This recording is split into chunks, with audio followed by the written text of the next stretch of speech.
Well, it's very good to feel that I can now, as it were, officially begin, though there's been plenty to occupy our attention since I arrived here in Chichester in August.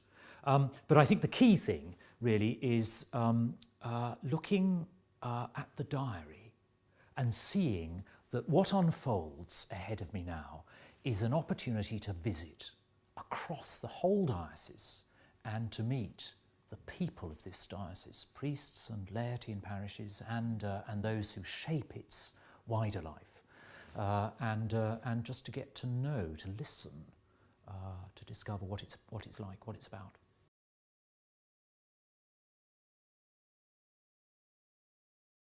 The most impressive thing about it is the scale and the distances from here in Chichester, right at the far western end, right the way up to Rye and Camber at the far eastern end, and the fantastic diversity that there is in between, and that I find fascinating and stimulating. The second thing is the amazing range of people particularly among clergy. There's a huge amount of talent and variety of gifts here, and there is some fantastically imaginative work going on in the diocese. For example, the number of people that are employed, lay people, and engaged in children's work in parishes and deaneries. That's something that is tremendously creative and optimistic. The fantastic work that is done with people in need in the centre of Brighton, the very exciting work that's being developed at St Peter's Brighton, very, very impressive indeed. But also the faithful routine that goes on and the support of and contribution that the Church makes to rural life. 158 schools, 37,000 pupils. You know, the list of the energy of what is happening in the Diocese of Chichester goes on and on.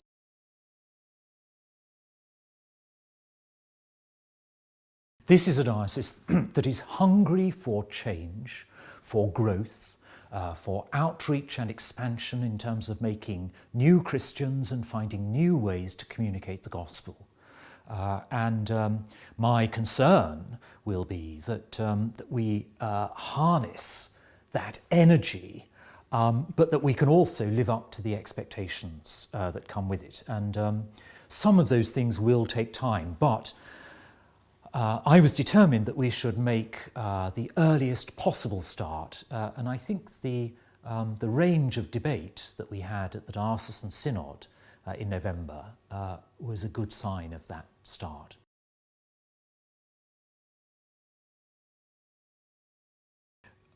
The role in the nation, I think, draws much of its importance and effectiveness from our ability to articulate the reality of life as people experience it, you know, in the field at the grassroots. So being plugged in, being in touch with what the issues are, what the concerns, hopes, fears might be.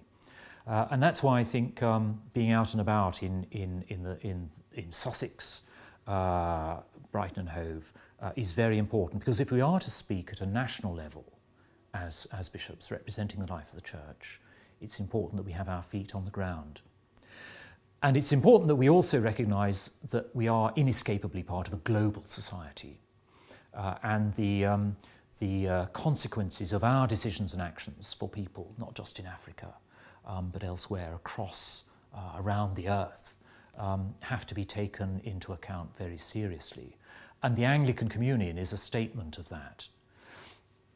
In terms of how we here contribute to that, there are some things which continue to strike me that are in contrast with my experience in the North East.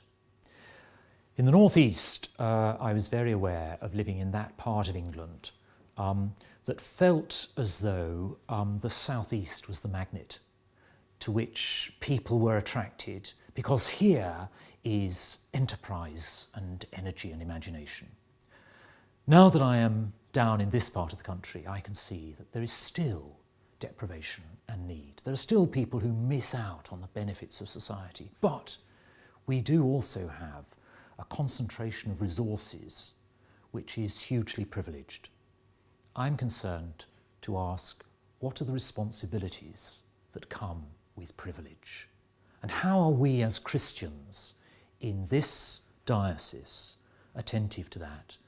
And what does that say about the shape of our society nationally?